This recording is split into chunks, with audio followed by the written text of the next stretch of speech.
ঠিক তেমনি ভাবে তিনাকে লোকেরা বলল মেলায় চলো। কোথায় চলো? মেলায় যারা যাবা ইমানও শেষ, চরিত্র শেষ। একটা জায়গায় আমরা শুধু যাব, আমাদের মেলা হবে মসজিদ। ঠিক তবে ঠিক, মসজিদে যাব, আমার মায়েরাও যাবে, ছেলেরাও। মায়েরা আলাদা জায়গায়, ছেলেরা আলাদা জায়গায়, যেমন এখানে মেয়েরাও আছে, ছেলেরাও। কিন্তু চরিত্রহীনতার কোন সম্ভাবনা নাই। কিন্তু মেলায় গেলে সম্ভাবনা আছে না নাই? অনেক দলের মিটিং এ গেলে বেড়াবেড়ি একসাথে আছে না নাই? রাসূল বলছেন কোন মেয়ের সাথে যদি তুমি হাত মিলাও, মাথার ভিতরে পেরাক মারলে শরীরের যেই ক্ষতি হয়, তোমার ঈমান সেইভাবে নষ্ট হয়ে যাবে। কোন মেয়ের সাথে আপনি ধরে হাঁটলেন, আমাদের দেশে আছে না এরকম মিছে? কথা কন না কেন? এক বেরির হাতি বিতে হাত চলবে না, চালো চালো। তোর তো কপাল জ্বলছে আগে, এখন বাকিটা জ্বলবে জাহান্নামে গিয়ে। কোন মেয়ের দিকে তাকালে যদি আপনি এক পলকের বেশি চেয়ে থাকেন, চোখে সীসা গরম করে ঢেলে দিবেন কে? আর যদি নিজের বিবির দিকে তাকিয়ে থাকেন, যত দূর তাকাবেন তত রহমত আপনার উপর নাজিল হবে। আরেক মেয়ের হাত ধরলে আপনার হাতের জিনা হবে, আর বিবির হাত ধরলে সগীরা গুনাহ কমে যাবে। কি সুন্দর সিস্টেম আমার আল্লাহ করে দিয়েছেন। ঠিক না ঠিক? বিবির পেটে যখন সন্তান আসে, প্রতিটি ব্যথায় তার গুনাহ মাফ করে দেন কে? এই সন্তান দুনিয়াতে আসতে যদি বিবি মারা যায়, রাসূল বলেছেন বিনা হিসাবে বিবি জান্নাতি হয়ে যাবে।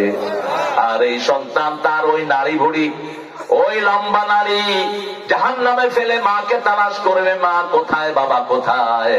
এই নারী দিয়ে পেঁচিয়ে পিতা মাতাকে নিয়ে জান্নাতি হয়ে যাবে। সবই বরকত। আমরা মসজিদ মুখী হব, রাজি আছি তো?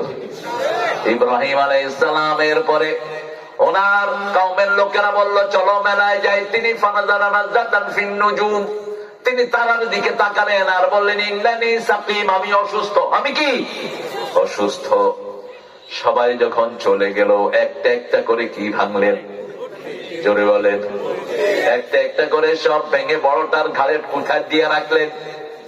যখন নমরুদ আসলো, তার পিতা ধর্মমন্ত্রী আজর আসলো, মান ফাআলা হাযা বিআলিহাতিনা, হে ইব্রাহিম, আমাদের ইলাহগুলোর সাথে কে এরকম করেছে? তিনি বললেন বাল ফাআলা কাবীরুহুম। নিজের দিকে তাকালেন, নিজের দিকে ইশারা করলেন। ওরা বুঝে নেই, বেকুব তো। ওরা মনে করছে ওই বুড়াটার কথা বলছে।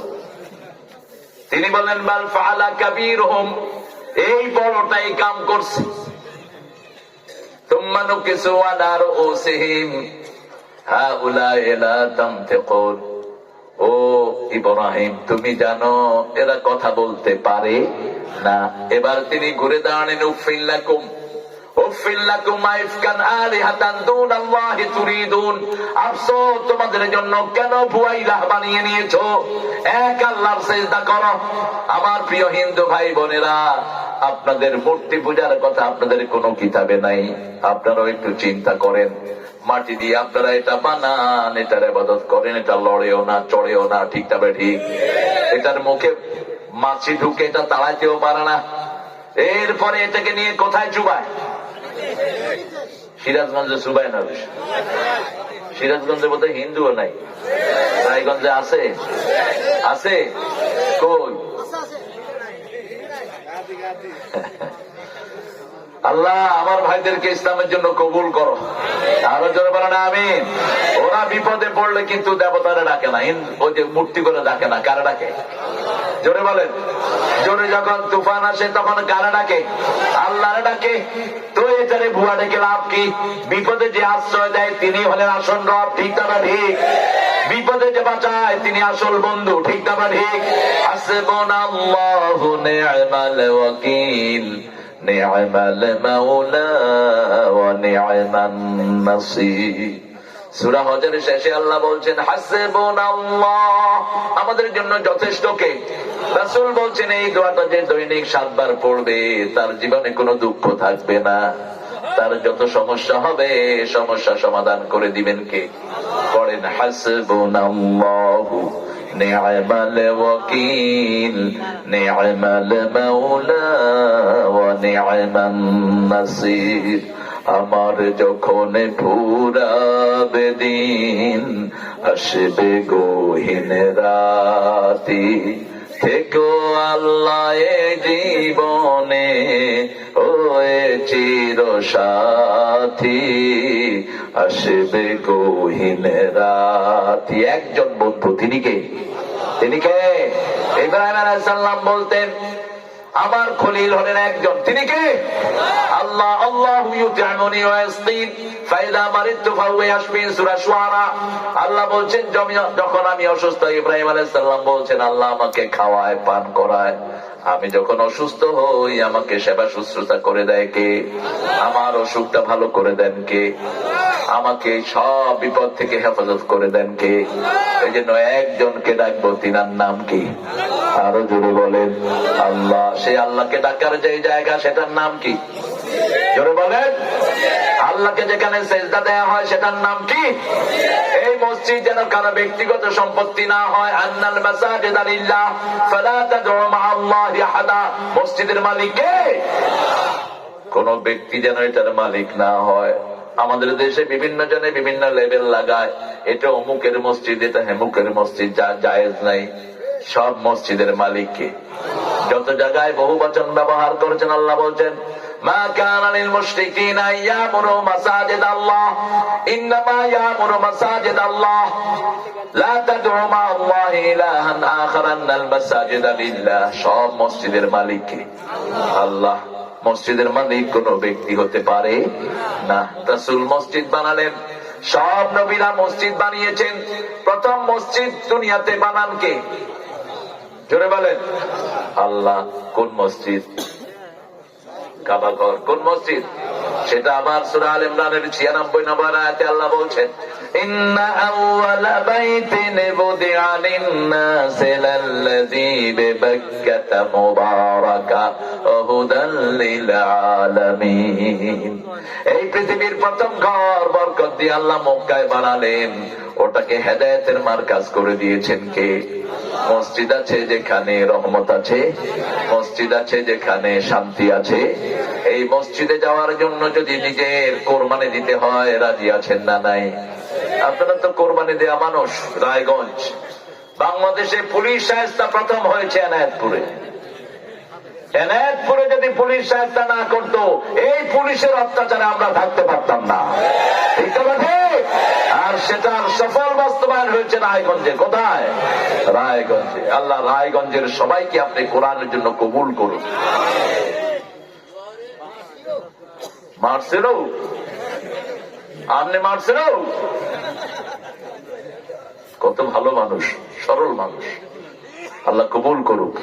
আমার ঘটনা মনে পড়লো, রাসূল সাল্লাল্লাহু আলাইহি ওয়াসাল্লাম বদরে যাচ্ছেন আর বলছেন আমার সাথে জান্নাতে চলো। কোথায় চলো? জান্নাতে চলো। এরকম সরল এক সাহাবী খেজুর খাচ্ছিলেন।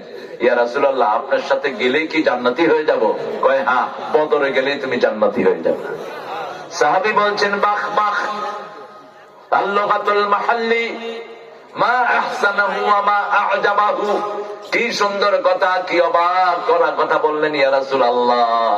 আমার হাতে খেজুরগুলো শেষ করতে দেরি হয়ে যাবে, জান্নাতে যেতে দেরি হবে। খেজুরগুলো মরুভূমিতে ছুঁড়ে মেরে রাসূলের সাথে দৌড় দিলেন।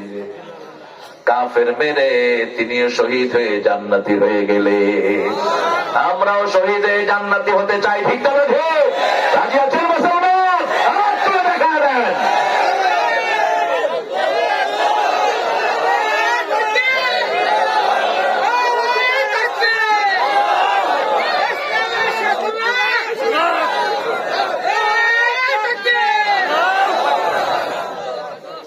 অনেকেই মনে করে তাকবীর দেওয়াটা একটা খেলামি জিনিস। বুঝেন কিছু? কোরআনের 3 নম্বর ফরজ হলো তাকবীর দেয়া।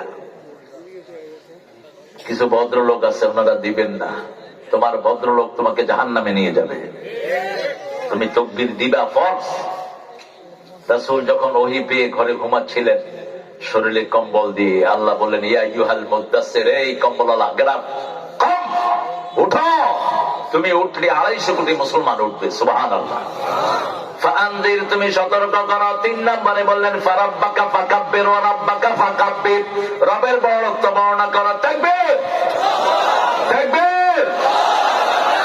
সিয়াবাকা ফাতাহির, কাপড় পবিত্র করো, আর রুজদা ফাহজুর, যত নোংরা নেতা আছে সমাজের ভিতরে, চোর ছেচর, এগুলোকে লাথি মেরে সমাজ থেকে বের করে দাও।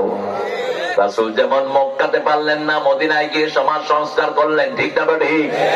কোন চোর ছেচর মক্কার নেতা হইতে পারবে? মক্কার নেতা হবে লা ইলাহা মুহাম্মাদুর, এটা থাকবে ক্ষমতায়, এটা হেফাজত করবেন রাহমাতাল লিল। যেই নবী 13 বছর মায়ের খেলেন, মদিনায় গিয়ে চেঞ্জ হয়ে গেলেন। তিনি বললেন, আমি 13 বছর মায়ের খেয়েছি, এখন যদি আমার মদিনার দিকে কেউ চোখ তোলে, আমি তার চোখ উপড়ে ফেলে দেব। আমার মদিনাকে যদি কেউ আক্রমণ করতে আসে, আমি নিজে তলোয়ার নিয়ে ময়দানে যাব। গেছেন কিনা? গেছেন কিনা? 27টাতে নিজে সেনাপতি, কয়টা? 27টা যুদ্ধে নিজে সেনাপতি, তলোয়ার নিজের হাতে, আর বাকিগুলো নিজে চালনা করেছেন রাহমাতাল লিল আলামিন। চিঠির ভাষা কি? এত সহজ নবীর উম্মত মনে করবেন না। তিনি চিঠি লিখতেন, বিসমিল্লাহির রহমানির মিন মুহাম্মদ সাল্লাল্লাহু ইলা সুলতানে ফারিস, মুহাম্মদ সাল্লাল্লাহু আলাইহি ওয়াসাল্লামের পক্ষ থেকে পারস্য সম্রাটকে লিখছি, আসলিম তাসলিম, ইসলাম গ্রহণ কর, শান্তিতে থাকবা। গ্রহণ যদি না করস, যুদ্ধের জন্য তৈরি হ। স্পষ্ট ঘোষণা। কিন্তু কোনদিন তিনি আগে আক্রমণ করেন নাই। আক্রান্ত হয়েছেন, জবাব দিয়েছেন, ঠিক না ঠিক? আমরাও আক্রান্ত হলে জবাব দেব, আমরাও কাকে আগে আক্রমণ করব না। সে আল্লাহ রাব্বুল আলামিন বলছেন, শোনো গোলামেরা, এখন এই মসজিদের কমিটি কি রাখবার শুনে নাও। সূরা তাওবার 17 নম্বর আয়াত, মা কানা লিল মুশরিকিনা আন ইয়া'মুরু মাসাজিদাল্লাহ শাহিদিনা আলা আনফুসিহিম বিল কুফর। কোন মুশরিক যেন মসজিদ কমিটিতে না থাকে, কার হুকুম? আরো জোরে বলেন। এখন মুশরিক কারা? কারা মুশরিক? আল্লাহর সাথে শিরক কারা করে? যারা আল্লাহ ছাড়া কারো নামে শপথ করে তারা মুশরিক। তাবিজ কবজ হাতে লাগায় মুশরিক। মাজারে গিয়ে মাথা ঠোকায় কি? কথা বলেন। আল্লাহ ছাড়া অন্য দরবারে যায় কি? কেউ ফিরে না খালি হাতে। ল্যাংটা বাবা তো এটা আরো জঘন্য হয়ে গেছে। ওই ল্যাংটার কাছে কি আছে? ওই শয়তানের কাছে। শয়তানও তো কাপড় খোলো না, ল্যাংটা দেখলেই পিটাবা, ল্যাংটা দেখলেই প্রসাদ ছাল উঠাইয়া দিবা শয়তান। কয় জিনিস আছে, কোন কোচ বলছে তো দেখাই যাচ্ছে। শয়তানও ল্যাংটা হয় না, নোংরা, অপবিত্র, নামাজ নাই, রোজা নাই, এগুলো পীর বলে। কিসের পীর? এগুলো ইমান খাওয়া গাঁজাখোর, ঠিক না ঠিক? একজন যদি আল্লাহর ওলি হতে হয়, তাকে প্রথম নামাজ পড়তে হবে, ঠিক না ঠিক? পবিত্রতা অর্জন করতে হবে, মসজিদে যেতে হবে, মানুষের উপরে স্নান করতে হবে, যেমন করেছেন রাহমাতাল লিল, যেমন করেছেন সাহাবীরা। 5 ওয়াক্ত কোথায় যাব? মসজিদে যাব। আজান হবে যেখানে, নামাজ পড়বো, এটা কার হুকুম?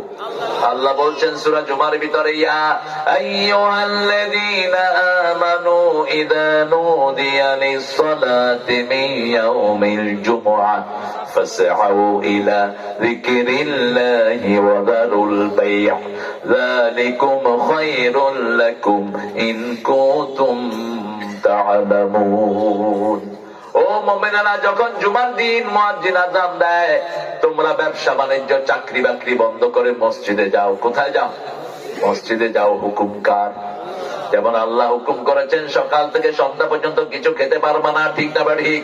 বিবিকে ব্যবহার করতে পারবা না, চোখের জিনা করতে পারবা না, হাত দিয়ে কোনো অবৈধ মাল স্পর্শ করতে পারবা না। তবে রোজা ছাড়া বোধহয় পারা যায়। আমাদের দেশে যে কত শয়তান আছে, অফিসে ঘুষ খায়, রোজাতেও খায়। মানুষের যখন যায় রোজাতে, কয় আমি হাত দিয়া ধরুন না, ডয়েরে থুয়ে যাই। আপনাদের এলাকায় অবশ্যই এরকম কেউ নাই? আমার এক মুসল্লি কয়, হুজুর রোজাতে কেমনে অফিসে কাজের জন্য যাবো, আমার ওয়ার সাথে কাজ।